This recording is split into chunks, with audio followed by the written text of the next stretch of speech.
Gold trusted gold buyers మీరు తాకట్టు పెట్టిన బంగారాన్ని విడిపించి ఈ రోజు ఉన్న మార్కెట్ ధరకు కొనబడను.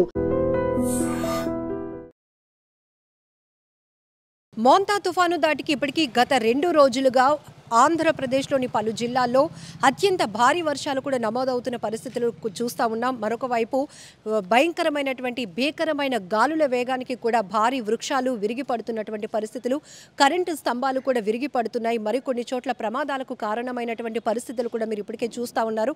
ఇప్పుడు విశాఖలోని ఆరిలోవ క్రాంతి నగర్లో ఒక కాలువలో కొట్టుకుపోతున్నటువంటి 12 అడుగుల కొండ చెలువను చూసి స్థానికులు తీవ్రమైనటువంటి భయభ్రాంతులకు గురయ్యారు.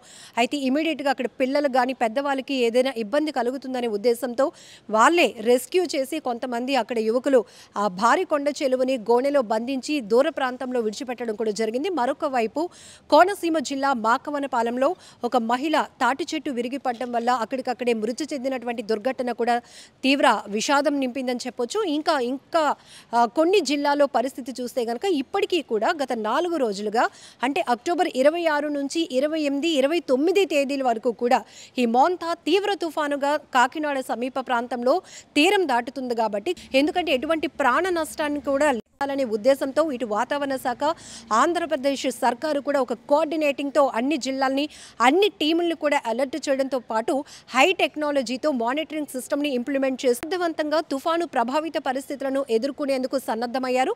మరొక వైపు పునరావాస కేంద్రాలకు కూడా లోతట్టు ప్రాంతాలు, ముంపు ప్రాంతాల్లో నివసిస్తున్న వారిని తరలించి అక్కడ కూడా ఎలాంటి నష్టం లేకుండా చూసినటువంటి ముందస్తు చర్యలను కూడా మనం చూస్తూ ఉన్నాం.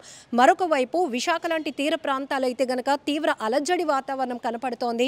అలల ఉధృతికి అటువైపుగా ఎవరిని వెళ్ళనివ్వకుండా కూడా ఇప్పటికే అధికారులు తీవ్రమైనటువంటి బందోబస్తు ఏర్పాటు చేశారు. ప్రాణ నష్టం లేకుండా చూడాలనేది ఇక్కడ బిగ్ కాన్సెప్ట్. దీంతో ఎందుకంటే గతంలో కూడా హుదూద్ లాంటి తుఫాను పరిస్థితులు, భయంకరమైన పరిస్థితులు మనం గతం అనుభవాల్ని దృష్టిలో పెట్టుకొని ఆ స్థాయిలో కాకపోయినా కూడా ఇది కూడా అంతే ఎఫెక్టివ్గా ఉంటుంది, అలాంటి తీవ్రమైన ప్రభావం చూపిస్తుంది. కాబట్టి ఎక్కడ ఆస్తి నష్టం కానీ ప్రాణ నష్టం కూడా జరగకుండా ఉండే విధంగా ముందస్తుగానే భారీ ఎత్తున ఏర్పాట్లు కూడా చేయడం జరిగింది. ప్రతి జిల్లాలో సీనియర్ ఐఏఎస్ ఆఫీసర్స్ని మానిటరింగ్ సిస్టమ్గా ఇన్ఛార్జెస్గా నియమించింది ఆంధ్రప్రదేశ్ సర్కార్. దీంతో పాటు ఇప్పుడు మరికొన్ని గంటల్లో అంటే ఈ రాత్రికే అతి సమీపంలో మోంతా తుఫానుగా తీరం దాటబోతున్న టైంలో గంటకు 100 కిలోమీటర్ల వేగంతో బలమైన ఈదురుగాలులు వీస్తాయి. కాబట్టి అందరూ అలర్ట్గా ఉండాలి. మరీ ముఖ్యంగా 4 రోజుల క్రితం నుంచి కూడా మత్స్యకారులు కూడా వేటకు వెళ్ళిన వాళ్ళు తిరిగి వచ్చేయాలని, ఇక వేటకు వెళ్లాల్సిన ఆలోచనతో ఉన్న వాళ్ళు కూడా ఇంకొన్ని రోజుల పాటు వెయిట్ చేయాల్సిన పరిస్థితులు ఇంకా ఉన్నాయి అంటూ కూడా వాతావరణ శాఖ హెచ్చరికలు జారీ చేస్తోంది. మరొక వైపు కాకినాడలో ఉప్పెన అంటే ఇప్పటి వరకు మనం ఇలాంటి ప్రకృతి విపత్తులు కానీ, భారీ వర్షాలు కానీ, లేకపోతే అకాల వరదలు ఇలాంటి పరిస్థితులు వచ్చినప్పుడు వాటర్ ఫ్లోటింగ్ అనేది మూమెంట్ ఉంటుంది. కానీ ఉప్పెన అనేది ఏంటంటే ఒక వాటర్ అనేది ఒక ఐస్ లాగా ఫామ్ అయ్యి అది స్తూపంలాగా ఏర్పడేదాన్ని ఉప్పెన అంటారు. దీని నేపథ్యంలోనే కొన్ని ప్రాంతాల్లో 1 మీటర్ వరకు పెరిగి ఇది ఉప్పెనగా మారే అవకాశాలు కూడా ఉంటాయి. కాబట్టి చాలా జాగ్రత్తగా ఉండాలి. ఇంకొక వైపు అంతర్వేది లాంటి బీచ్లు కావచ్చు, మచిలీపట్నం, అలాగే విశాఖ పోర్టు, వీటిలు కూడా ఓడరేవులకు కూడా ప్రమాద హెచ్చరికలు కూడా వాతావరణ శాఖ జారీ చేసింది. ఏది ఏమైనప్పటికీ కూడా మరికొన్ని గంటల పాటు ప్రతి ఒక్కరూ ఆంధ్రప్రదేశ్ జిల్లాలో ఉన్నటువంటి ప్రతి జిల్లాల వాళ్ళు కూడా చాలా జాగ్రత్తగా ఉండాలి.